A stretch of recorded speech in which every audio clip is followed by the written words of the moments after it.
I like a certain bedtime routine that I've been doing for years that's gotten pretty popular. I did it just for me, and it's basically an amalgam of a bunch of stuff that I've put together over the years that I've stolen from other great trainers and yoga instructors and stuff like that. So it's what I call tight old white guy yoga. So it's just for guys like me, but it works for everybody. So I've never been particularly good at stretching, but there's certain things that I know that if I don't do regularly, that I just won't sleep as good at night. I won't wake up feeling as rested and as loose. So this always helps me to sleep better, wake up feeling better, and move around throughout the day.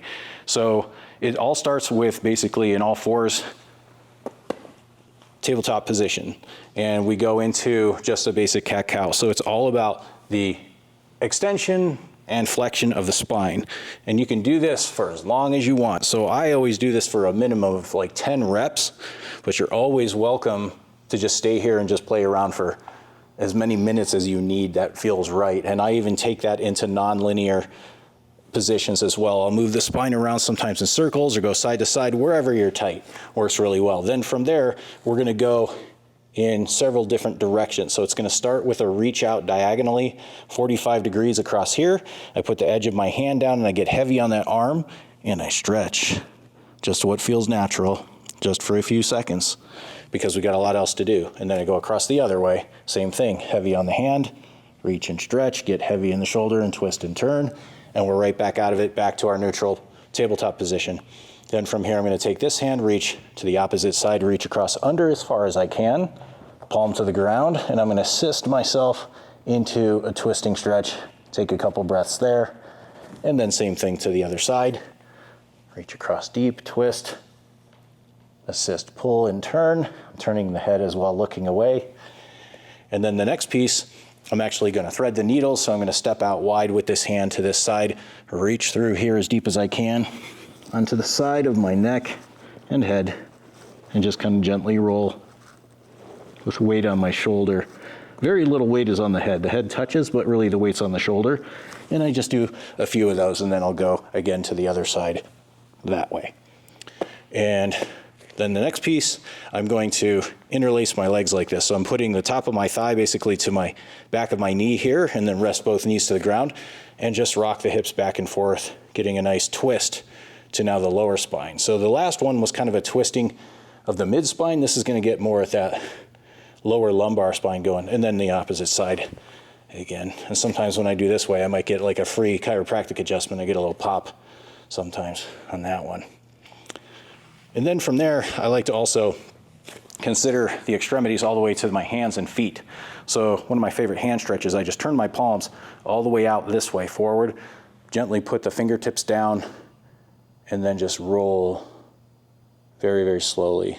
And you can keep as much weight as you need to back here so you're not overloading the hands. You might not be able to go as far as me. You might be able to just go here for now. But I'll just peel into this very slowly and very gradually add weight while keeping my elbow straight all the way until my palms are flat and my wrists go down to the floor. And then you go back through it in reverse, and it's much different coming back as well. And for the feet portion, I will now just sit back on with my toes flexed under. This is another one that might be painful and you might not be able to do it all, and that's okay. But I'll just sit back onto my feet this way. My toes are curled up under, and I just keep weight here for about 20 or 30 seconds.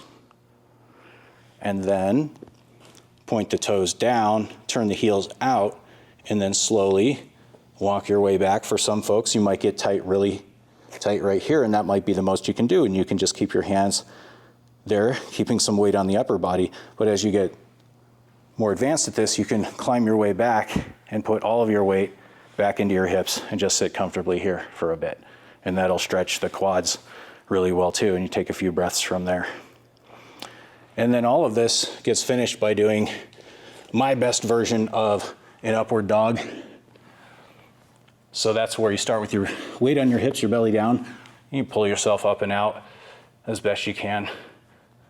And you might even have your hips leave the ground, that's fine. I do whatever I can. And then get on the toes and push your hips up to the ceiling as you try to push your chest back toward your toes and extend your spine.